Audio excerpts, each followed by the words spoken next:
ರಾಜತಾಂತ್ರಿಕ ಸಮರ ಆಯ್ತು, ಇನ್ ಕೇಸ್ ಏನಾದ್ರೂ ನೇರವಾದ ಸಮರ ಪ್ರಾರಂಭ ಆಯ್ತು ಅಂತಂದ್ರೆ ಭಾರತದ ಪರವಾಗಿ ನಿಲ್ಲುವ ರಾಷ್ಟ್ರಗಳು ಯಾವುದು, ಪಾಕಿಸ್ತಾನಕ್ಕೂ ಬೆಂಬಲ ನೀಡುವ ದೇಶಗಳು ಯಾವ್ದಾದ್ರೂ ಇದೆಯಾ? ಈ ಕುತೂಹಲ ಸಾಮಾನ್ಯವಾಗಿ ಬಂದೇ ಬರುತ್ತೆ. ಯುದ್ಧ ಪ್ರಾರಂಭವಾದ ಸಂದರ್ಭದಲ್ಲಿ ಭಾರತದ ಪರವಾಗಿ ನಿಲ್ಲುವ ರಾಷ್ಟ್ರಗಳು ಯಾವುದು ಅನ್ನೋದರ ಪಟ್ಟಿ ಮಾಡ್ತಾ ಹೋದ್ರೆ ಮೊದಲ ಸ್ಥಾನದಲ್ಲಿ ನಿಲ್ಲೋದು ಅಮೆರಿಕ. ಇನ್ಫ್ಯಾಕ್ಟ್ ಅಮೆರಿಕಾದ ಡಿಪ್ಲೊಮಸಿ ಟ್ಯಾಕ್ಟಿಕ್ಸ್ ಸ್ವಲ್ಪ ಕನ್ಫ್ಯೂಸಿಂಗ್ ಆಗಿದೆ. ಜೆಡಿ ವ್ಯಾನ್ಸ್ ಭಾರತದಲ್ಲಿದ್ದ ಸಂದರ್ಭದಲ್ಲೇನೆ ದಾಳಿ ಆಯಿತು. ಇಲ್ಲಿ ಅದನ್ನ ಖಂಡಿಸಿ ಹೋದ ವ್ಯಾನ್ಸ್ ಖಾಸಗಿ ಕಾರ್ಯಕ್ರಮದಲ್ಲಿ ಒಂದು ಇಂಟರ್ವ್ಯೂ ಕೊಡೋ ಸಂದರ್ಭದಲ್ಲಿ, ಸಂದರ್ಶನದ ಸಂದರ್ಭದಲ್ಲಿ ಭಾರತ ಶಾಂತಿ ಕಾಪಾಡಬೇಕು ಅನ್ನೋ ರೀತಿಯ ಬೋಧನೆ ಮಾಡಿತು. ಆದರೆ ಪಾಕಿಸ್ತಾನದ ಪರವಾಗಿ ನಿಲ್ಲುತ್ತಾ ಅಮೆರಿಕ ಅಂದ್ರೆ ಖಡಾಖಂಡಿತವಾಗಿಯೂ ಇಲ್ಲ. ಭಾರತ ಹಾಗೆ ಅಮೆರಿಕದ ಬಾಂಧವ್ಯ ಇತ್ತೀಚಿನ ದಿನಗಳಲ್ಲಿ ಮತ್ತಷ್ಟು ಮಗದಷ್ಟು ಗಟ್ಟಿಯಾಗ್ತಲೇ ಸಾಗ್ತಾ ಇದೆ. ಇದರ ಜೊತೆಗೆ ಅಮೆರಿಕಾಗೆ ಭಾರತ ಕೂಡ ಅನಿವಾರ್ಯ. ಭಾರತ ಯಾಕೆ ಅನಿವಾರ್ಯ ಅಂದ್ರೆ ಚೀನಾ ಹಾಗೆ ಅಮೆರಿಕದ ನಡುವಿನ ಬಾಂಧವ್ಯ ಹೇಗಿದೆ ಗೊತ್ತಿರೋ ವಿಚಾರವೇ. ಚೀನಾವನ್ನ ಎದುರಿಸಬೇಕು ಅಂದ್ರೆ ಅಮೆರಿಕಾಗೆ ಭಾರತದ ಸಾಂಗತ್ಯ ಅತ್ಯವಶ್ಯಕ. ಹೀಗಾಗಿ ಯುದ್ಧ ಅನ್ನೋದು ನಡೆದ್ರೆ ಅಮೆರಿಕ ನೋ ಡೌಟ್ ಭಾರತದ ಪರವಾಗಿ ನಿಲ್ಲುವ ರಾಷ್ಟ್ರಗಳ ಪೈಕಿ ಬಹುಶಃ ಅಗ್ರಸ್ಥಾನದಲ್ಲಿ ನಿಲ್ಲುತ್ತೆ. ಇದರ ಜೊತೆಗೆ ರಾಜತಾಂತ್ರಿಕ ಬಾಂಧವ್ಯ ಕೂಡ ನಾನಾಗ್ಲೇ ಹೇಳಿದಾಗೆ ಭಾರತ ಹಾಗೆ ಅಮೆರಿಕದ ನಡುವೆ ಬಹಳ ಉತ್ತಮವಾಗಿದೆ. ಅಮೆರಿಕದ ಜೊತೆಯಲ್ಲಿ ಮತ್ಯಾವ ರಾಷ್ಟ್ರ ಭಾರತದ ಪರವಾಗಿ ನಿಲ್ಲುತ್ತೆ ಅನ್ನೋದನ್ನ ನಾವು ಗಮನ ವಹಿಸಿದಾಗ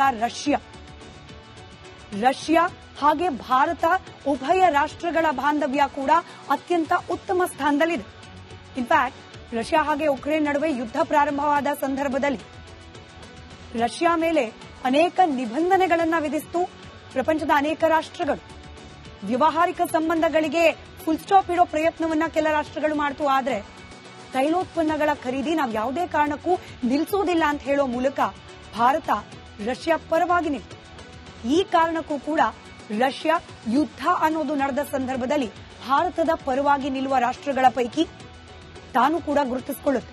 ಇದರ ಜೊತೆಗೆ ಇಟಲಿ ಮತ್ತು ಫ್ರಾನ್ಸ್, ಇದರ ಜೊತೆಗೆ ರಷ್ಯಾದಿಂದ ಯುದ್ಧೋಪಕರಣಗಳು ಕೂಡ ಭಾರತಕ್ಕೆ ಯಥೇಚ್ಛವಾಗಿ ಬರೋ ಸಂಭವ ಕೂಡ ಇದೆ, ನಿರೀಕ್ಷೆ ಕೂಡ ಇದೆ. ಈಗ ಆಲ್ರೆಡಿ ಆ ಸಪ್ಲೈಸ್ ಇದ್ದೇ ಇದೆ.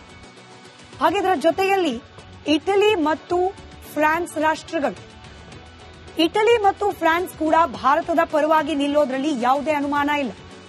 ಯುದ್ಧೋಪಕರಣಗಳು ಈ ದೇಶಗಳಿಂದ ಕೂಡ ಭಾರತಕ್ಕೆ ನಿರಂತರವಾಗಿ ಸಪ್ಲೈ ಆಗುತ್ತೆ. ಇದರ ಜೊತೆಗೆ ರಾಜತಾಂತ್ರಿಕ ಸಂಬಂಧ ಕೂಡ ಈ ಎರಡೂ ದೇಶಗಳ ಜೊತೆಯಲ್ಲಿ ಭಾರತದ್ದು ಉತ್ತಮವಾಗೇ ಇದೆ. ಇದರ ಜೊತೆಗೆ ಇಸ್ರೇಲ್ ಹಮಾಸ್ ಬಂಡುಕೋರರ ದಾಳಿಯನ್ನ ಭಾರತ ಕಟು ಶಬ್ದಗಳಿಂದ ಟೀಕಿಸಿದೆ. ಜೊತೆಗೆ ತಟಸ್ಥವಾಗಿ ನಿಲ್ಲುವ, ಇಸ್ರೇಲ್ ಯುದ್ಧ ಸಂದರ್ಭದಲ್ಲಿ ತಟಸ್ಥವಾಗಿ ನಿಲ್ಲುವ ನಿರ್ಧಾರವನ್ನ ಭಾರತ ಕೈಗೊಳ್ಳೋ ಮೂಲಕ ಇಸ್ರೇಲ್ಗೆ ಪರೋಕ್ಷ ಬೆಂಬಲ ಕೂಡ ಸಿಕ್ತು. ಈ ಕಾರಣಕ್ಕೂ ಕೂಡ ಇಸ್ರೇಲ್ ಭಾರತದ ಪರವಾಗಿ ನಿಲ್ಲುವ ಸಾಧ್ಯತೆ ಇದೆ. ಹಾಗೆ ಎರಡೂ ರಾಷ್ಟ್ರಗಳ ನಡುವೆ ಅನೇಕ ಟೆಕ್ನಾಲಜಿಕಲ್ ತಂತ್ರಜ್ಞಾನಗಳ ವಿನಿಮಯ ಕೂಡ ಇದ್ದೇ ಇದೆ. ಇದರ ಜೊತೆಗೆ ಸೌದಿ ಅರೇಬಿಯಾ ಪಹಲ್ಗಾಮ್ನಲ್ಲಿ ದಾಳಿಯಾದ ಸಂದರ್ಭದಲ್ಲಿ ಪ್ರಧಾನಿ ನರೇಂದ್ರ ಮೋದಿ ಅವರು ಸೌದಿ ಟ್ರಿಪ್ನಲ್ಲಿದ್ರು, ಅದನ್ನ ಮೊಟಕುಗೊಳಿಸಿ ವಾಪಸ್ ಬಂದ್ರು. ಆದ್ರೆ ಪಾಕಿಸ್ತಾನ ಪ್ರಯೋಜಿತ ಈ ಉಗ್ರಗಾಮಿ ಕೃತ್ಯವನ್ನ ಸೌದಿ ಅರೇಬಿಯಾ ಆ ದಿನವೇ ಕಟುವಾಗಿ ಖಂಡಿಸಿತು. ಇತ್ತೀಚಿನ ದಿನಗಳಲ್ಲಿ ಪ್ರಧಾನಿ ಮೋದಿಯವರ ನೇತೃತ್ವದ ಭಾರತವನ್ನ ಸೌದಿ ಅರೇಬಿಯಾ ಬೆಂಬಲಿಸುತ್ತಲೇ ಬಂದಿದೆ. ಅಷ್ಟೇ ವಿರುದ್ಧ ಅನ್ನೋ ರೀತಿಯಲ್ಲಿ ಪಾಕಿಸ್ತಾನದ ಪ್ರತಿ ನಡೆಯನ್ನ ಕೂಡ ಸೌದಿ ಅರೇಬಿಯಾ ಖಂಡಿಸ್ತಾ ಬಂದಿದೆ. ಜೊತೆಗೆ ಅನೇಕ ವ್ಯಾಪಾರ ವಹಿವಾಟಿನ ಸಂಬಂಧ ಕೂಡ ಭಾರತ ಹಾಗೆ ಸೌದಿ ಅರೇಬಿಯಾದ ನಡುವಿದೆ. ಯುದ್ಧದ ಸಂದರ್ಭದಲ್ಲಿ ಸೌದಿ ಅರೇಬಿಯಾ ಕೂಡ ಭಾರತದ ಪರವಾಗಿ ನಿಲ್ಲುತ್ತೆ.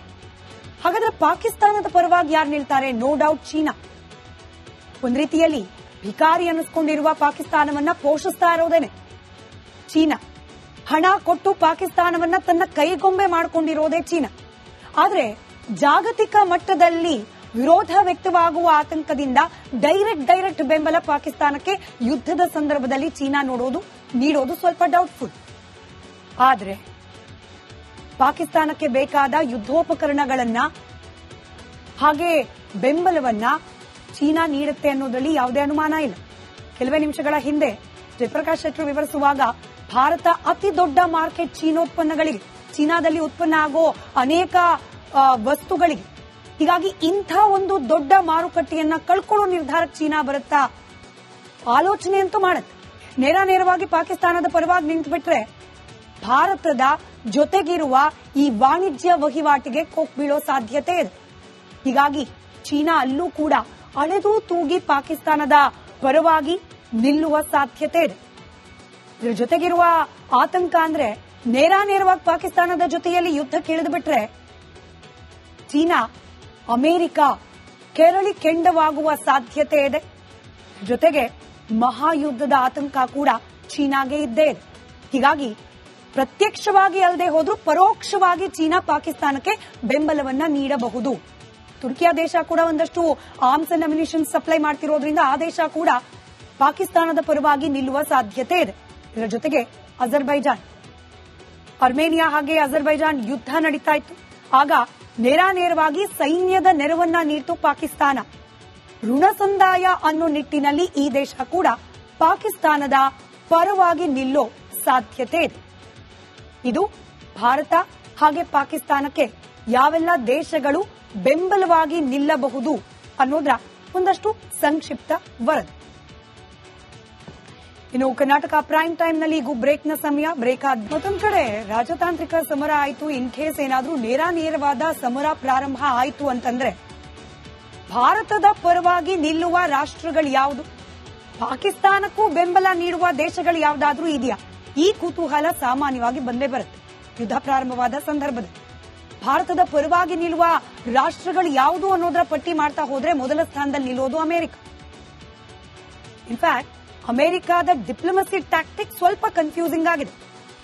ಜೆಡಿ ವ್ಯಾನ್ಸ್ ಭಾರತದಲ್ಲಿದ್ದ ಸಂದರ್ಭದಲ್ಲೇನೆ ದಾಳಿ ಆಯಿತು. ಇಲ್ಲಿ ಅದನ್ನ ಖಂಡಿಸಿ ಹೋದ ವ್ಯಾನ್ಸ್ ಖಾಸಗಿ ಕಾರ್ಯಕ್ರಮದಲ್ಲಿ ಒಂದು ಇಂಟರ್ವ್ಯೂ ಕೊಡೋ ಸಂದರ್ಭದಲ್ಲಿ, ಸಂದರ್ಶನದ ಸಂದರ್ಭದಲ್ಲಿ ಭಾರತ ಶಾಂತಿ ಕಾಪಾಡಬೇಕು ಅನ್ನೋ ರೀತಿಯ ಬೋಧನೆ ಮಾಡಿತು. ಆದರೆ ಪಾಕಿಸ್ತಾನದ ಪರವಾಗಿ ನಿಲ್ಲುತ್ತಾ ಅಮೆರಿಕ ಅಂದ್ರೆ ಖಡಾಖಂಡಿತವಾಗಿಯೂ ಇಲ್ಲ. ಭಾರತ ಹಾಗೆ ಅಮೆರಿಕದ ಬಾಂಧವ್ಯ ಇತ್ತೀಚಿನ ದಿನಗಳಲ್ಲಿ ಮತ್ತಷ್ಟು ಮಗದಷ್ಟು ಗಟ್ಟಿಯಾಗ್ತಲೇ ಸಾಗ್ತಾ ಇದೆ. ಇದರ ಜೊತೆಗೆ ಅಮೆರಿಕಾಗೆ ಭಾರತ ಕೂಡ ಅನಿವಾರ್ಯ. ಭಾರತ ಯಾಕೆ ಅನಿವಾರ್ಯ ಅಂದ್ರೆ ಚೀನಾ ಹಾಗೆ ಅಮೆರಿಕದ ನಡುವಿನ ಬಾಂಧವ್ಯ ಹೇಗಿದೆ ಗೊತ್ತಿರೋ ವಿಚಾರವೇ. ಚೀನಾವನ್ನ ಎದುರಿಸಬೇಕು ಅಂದ್ರೆ ಅಮೆರಿಕಾಗೆ ಭಾರತದ ಸಾಂಗತ್ಯ ಅತ್ಯವಶ್ಯಕ. ಹೀಗಾಗಿ ಯುದ್ಧ ಅನ್ನೋದು ನಡೆದ್ರೆ ಅಮೆರಿಕ ನೋ ಡೌಟ್ ಭಾರತದ ಪರವಾಗಿ ನಿಲ್ಲುವ ರಾಷ್ಟ್ರಗಳ ಪೈಕಿ ಬಹುಶಃ ಅಗ್ರಸ್ಥಾನದಲ್ಲಿ ನಿಲ್ಲುತ್ತೆ. ಇದರ ಜೊತೆಗೆ ರಾಜತಾಂತ್ರಿಕ ಬಾಂಧವ್ಯ ಕೂಡ ನಾನಾಗಲೇ ಹೇಳಿದಾಗೆ ಭಾರತ ಹಾಗೆ ಅಮೆರಿಕದ ನಡುವೆ ಬಹಳ ಉತ್ತಮವಾಗಿದೆ. ಅಮೆರಿಕದ ಜೊತೆಯಲ್ಲಿ ಮತ್ಯಾವ ರಾಷ್ಟ್ರ ಭಾರತದ ಪರವಾಗಿ ನಿಲ್ಲುತ್ತೆ ಅನ್ನೋದನ್ನ ನಾವು ಗಮನ ವಹಿಸಿದಾಗ ರಷ್ಯಾ ಹಾಗೆ ಭಾರತ ಉಭಯ ರಾಷ್ಟ್ರಗಳ ಬಾಂಧವ್ಯ ಕೂಡ ಅತ್ಯಂತ ಉತ್ತಮ ಸ್ಥಾನದಲ್ಲಿದೆ. ಇನ್ಫ್ಯಾಕ್ಟ್ ರಷ್ಯಾ ಹಾಗೆ ಉಕ್ರೇನ್ ನಡುವೆ ಯುದ್ಧ ಪ್ರಾರಂಭವಾದ ಸಂದರ್ಭದಲ್ಲಿ ರಷ್ಯಾ ಮೇಲೆ ಅನೇಕ ನಿಬಂಧನೆಗಳನ್ನ ವಿಧಿಸಿತು ಪ್ರಪಂಚದ ಅನೇಕ ರಾಷ್ಟ್ರಗಳು. ವ್ಯವಹಾರಿಕ ಸಂಬಂಧಗಳಿಗೆ ಫುಲ್ ಸ್ಟಾಪ್ ಇಡೋ ಪ್ರಯತ್ನವನ್ನ ಕೆಲ ರಾಷ್ಟ್ರಗಳು ಮಾಡ್ತು. ಆದ್ರೆ ತೈಲೋತ್ಪನ್ನಗಳ ಖರೀದಿ ನಾವು ಯಾವುದೇ ಕಾರಣಕ್ಕೂ ನಿಲ್ಲಿಸೋದಿಲ್ಲ ಅಂತ ಹೇಳೋ ಮೂಲಕ ಭಾರತ ರಷ್ಯಾ ಪರವಾಗಿ ನಿಂತು. ಈ ಕಾರಣಕ್ಕೂ ಕೂಡ ರಷ್ಯಾ ಯುದ್ಧ ಅನ್ನೋದು ನಡೆದ ಸಂದರ್ಭದಲ್ಲಿ ಭಾರತದ ಪರವಾಗಿ ನಿಲ್ಲುವ ರಾಷ್ಟ್ರಗಳ ಪೈಕಿ ತಾನು ಕೂಡ ಗುರುತಿಸಿಕೊಳ್ಳುತ್ತೆ. ಇದರ ಜೊತೆಗೆ ಇಟಲಿ ಮತ್ತು ಫ್ರಾನ್ಸ್, ಇದರ ಜೊತೆಗೆ ರಷ್ಯಾದಿಂದ ಯುದ್ಧೋಪಕರಣಗಳು ಕೂಡ ಭಾರತಕ್ಕೆ ಯಥೇಚ್ಛವಾಗಿ ಬರೋ ಸಂಭವ ಕೂಡ ಇದೆ, ನಿರೀಕ್ಷೆ ಕೂಡ ಇದೆ. ಈಗ ಆಲ್ರೆಡಿ ಆ ಸಪ್ಲೈಸ್ ಇದ್ದೇ ಇದೆ. ಹಾಗೆ ಇದರ ಜೊತೆಯಲ್ಲಿ ಇಟಲಿ ಮತ್ತು ಫ್ರಾನ್ಸ್ ರಾಷ್ಟ್ರಗಳು, ಇಟಲಿ ಮತ್ತು ಫ್ರಾನ್ಸ್ ಕೂಡ ಭಾರತದ ಪರವಾಗಿ ನಿಲ್ಲೋದ್ರಲ್ಲಿ ಯಾವ